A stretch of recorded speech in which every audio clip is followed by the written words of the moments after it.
Hola amigos, bienvenidos a este nuevo video del canal. Yo soy Murdoch y bueno, en este capítulo vamos a tratar un poco este tema que a muchos estudiantes, a muchos lectores como yo, nos hemos encontrado pues por ahí indagando en diferentes blogs, en diferentes otros youtubers hablan de esto, bueno, otros booktubers hablan de esto, y es el si leer un clásico literario es bueno o es necesario.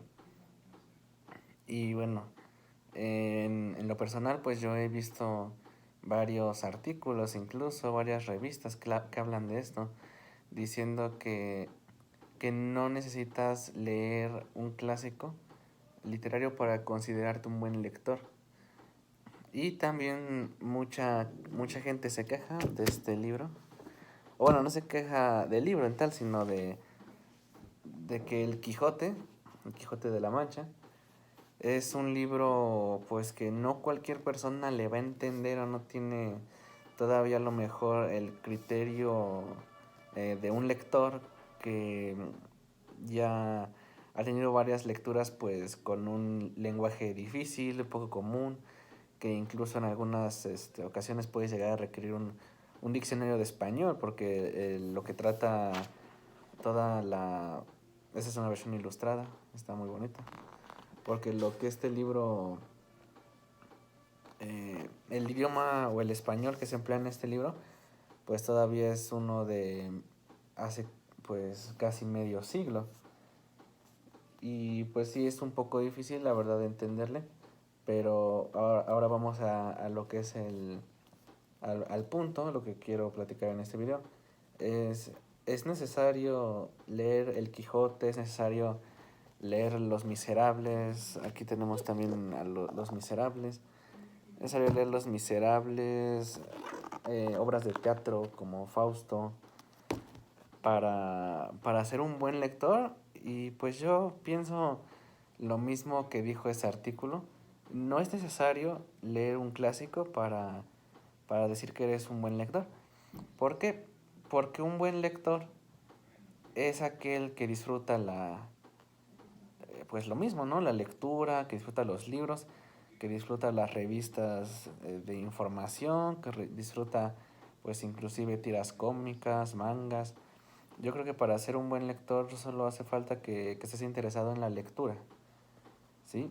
Podría ser, a lo mejor que algunas personas pues no quieran leer un clásico y pues también están en todo su derecho, ¿no? Es por ejemplo, en lo particular a mí, pues cuando leí Un Mundo Feliz, me hacía mucho como que enojar, ¿no?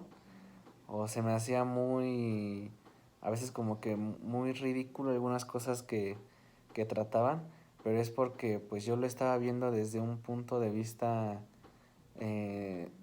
sin ir más allá, ¿sí me entiende? O sea, un punto de vista subjetivo a veces debe de ir más allá y debes de emplear una forma pues irreal o saber esa forma irreal que el autor está dando para referirse a lo que él está tratando en su obra. Y a mí me pasó con Un Mundo Feliz y que después de llevar a cabo esto pues me terminó encantando el libro.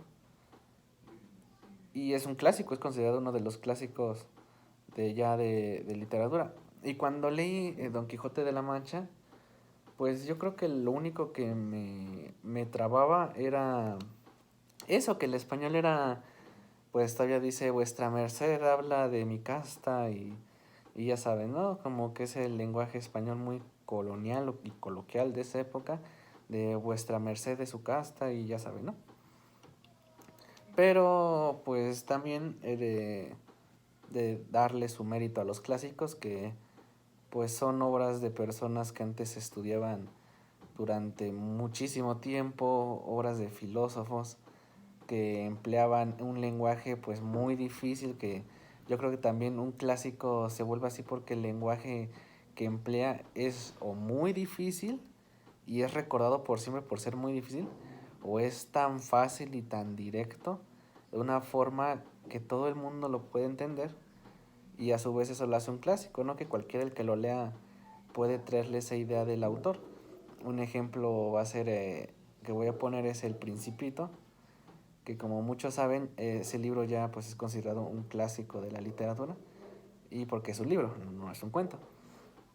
Pero ese lenguaje que emplea el escritor Antoine de Exupéry,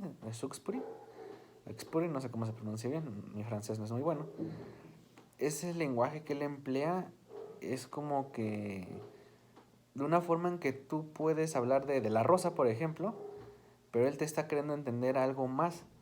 Pero el lenguaje que él usa es tan conciso, aunque tú no sepas la idea, que todo el mundo lo entiende.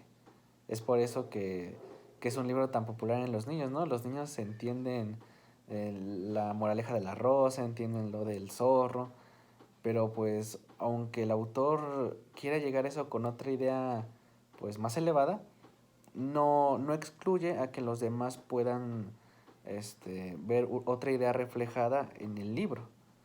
Entonces puede ser un libro que cualquier persona le va a fascinar porque el autor emplea esa idea de una forma en que todos podamos tener algún punto de referencia, ¿no? Todos podamos entender a lo que él quiere llegar.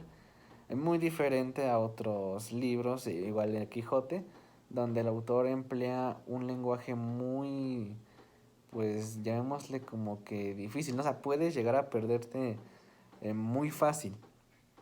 Y la que él dice no tiene sentido. Y en El Principito, en Alicia en el País de las Maravillas, lo que esos autores dicen tal vez no tenga sentido, pero entiendes la idea, entiendes lo que ellos se refieren, aunque no de la forma que ellos lo plantean. Y pues ha habido mucha pelea. Por ejemplo, voy a poner el ámbito de terror.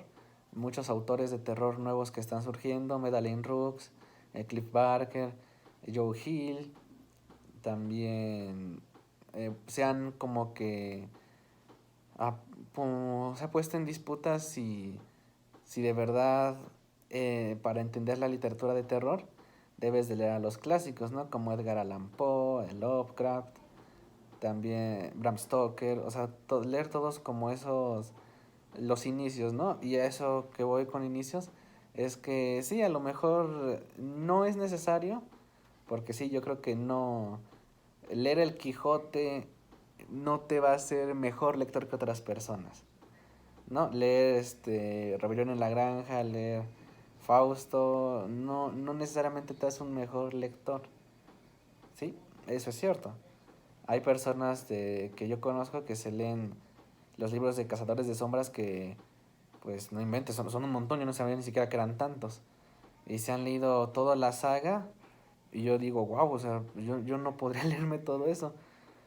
Entonces, pues no necesariamente necesitas tener un Quijote en tu repertorio lector, un Romeo y Julieta, o sea, mujercitas, no es necesario. Pero también otro punto al que quiero llegar es que sí, no es necesario, pero yo creo que en cuanto un lector tenga un mayor catálogo, un mayor recopilatorio de textos o de diferentes hasta doctrinas, si se podría llamar, pues la mente del lector podría estar más abierta o más abierta a diferentes ideas, ¿no?